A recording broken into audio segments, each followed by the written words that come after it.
Joining us right now, Sean Patrick Flanery from the Boondock Saints. Sean Patrick, my man, good morning. How are you?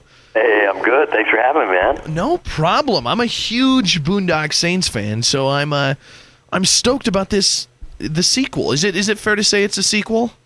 Yeah, it very definitely is a sequel, man. And I think it's a very good sequel. You know, I mean, I think the world's got a healthy distrust in sequels because by and large they suck ass. But I think we did this in justice, man. I think we're gonna make you happy and proud. Very cool. How with Boondock Saints was it? I mean, it seems like one of those movies that was good. I mean, it wasn't like it was some crappy movie that just turned out to be a huge hit. But it seems like it really caught on more than people thought it was going to. Yeah. To the tune of globally $100 million. It's like they just kind of they didn't put it out in theaters and threw it on the DVD shelf, and lo and behold, 2 copies turned into 4, turned into 8, turned into a shelf, turned into 4 shelves, then there was a whole section, then a whole wall. It just kind of happened, and that's like everybody says, it's a cult classic. I think there's not really a more prestigious title than having a film become a cult classic. It's because that's manufactured by the fans and the fans alone. You can't advertise a cult classic. It has to be produced by the owners of the film, and those are the people that really promoted it and put it out there, and that's the fans. Yeah, that's exactly how it happened with me. I mean, I didn't see, a poster or a commercial. Somebody just came up and they're like, dude, have you seen Boondock Saints? You got to see it. And I heard that so many times, and I'm like, I guess I got to check this out. Yeah. That's everybody's story, too. Yeah, for people that didn't see it, tell people, a little bit about what the story is, so if they want to go check out Boondock Saints II, All Saints Day, they're on the same page. Well, if you liked Josie Wales, whose family was heinously killed, and in the end, he finds the people that did it and exacts their just desserts, go see the Saints because you're going to dig it. These are cats doing what everybody secretly wants somebody to do, and we're equal opportunity offenders. It's very politically incorrect. If you like guys speaking the way guys really do speak without worrying of offending anybody and doing what everybody wants to do secretly, go check the film out, man, because it's definitely for you. That's awesome. And people see you in the movie and they're probably like, man, he's playing the Conor McManus. He's such a tough, badass guy. But in real life, you're a little bit of a badass too. I mean, you're like a black belt in martial arts, and is this something that was a departure for you playing this role, or was this kind of like deep down inside you like, man, this would be cool to kind of be this badass? No, I definitely subscribe to their philosophy 110%.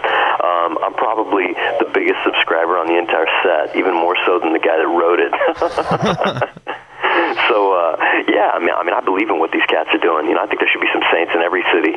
Absolutely. I agree, man. I get a lot of flack here for saying stuff like that, but it's like there's a lot of justice that doesn't get done. A lot of people that get off. I couldn't agree more, man. What's the story with the guy that wrote it? Isn't there? I started watching some documentary about that first one, and then kind of, I don't think I finished it. But isn't there some weird story like he kind of wrote the first one and had a ton of success, and then just went in downward spiral? Yeah, pretty much. You kind of nailed it.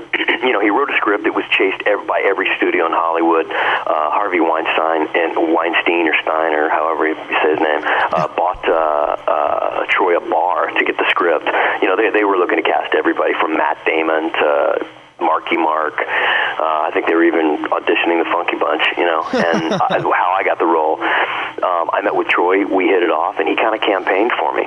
Cut to, them not wanting the film anymore, and we had to do it independently. And they made this documentary, and the documentary, it's very weird because I saw the documentary after knowing Troy very well and shooting the movie with him and actually hanging out with him even after the movie. And when I saw the documentary, I was like, holy crap, this guy has me snowed. He's really an ass. It's a very effective documentary.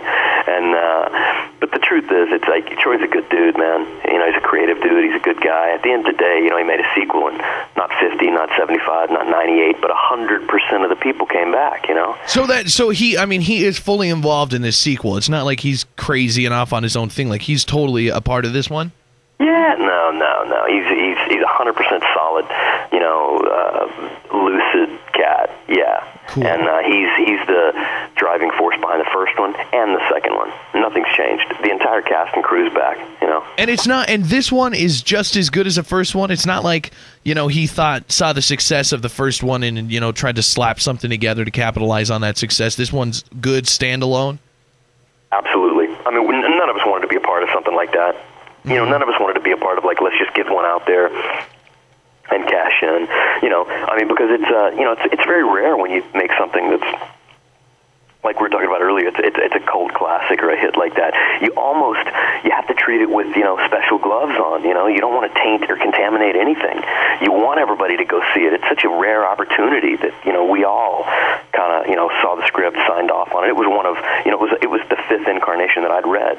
You know, and we all did it right, and it's something I'm proud of, and I'm proud to say, man, I think we did this in justice. Excellent. Very cool. Sean Patrick Flanery, Boondock Saints II, All Saints Day is the movie. Any big plans for Thanksgiving? My chick's going to twist me up a chicken pot pie, and we're going to sit at home and get fat. Perfect. Sounds like a good one. Well, hey, have a happy Thanksgiving, and best of luck with the movie. Everybody go see Boondock Saints II, All Saints Day. Sean Patrick, man, you've been great. Thanks for joining us. Thanks, guys. The Big J Show. Weekday mornings from 6 till 10 on Billings' #1 hit music station, Hot 101.9.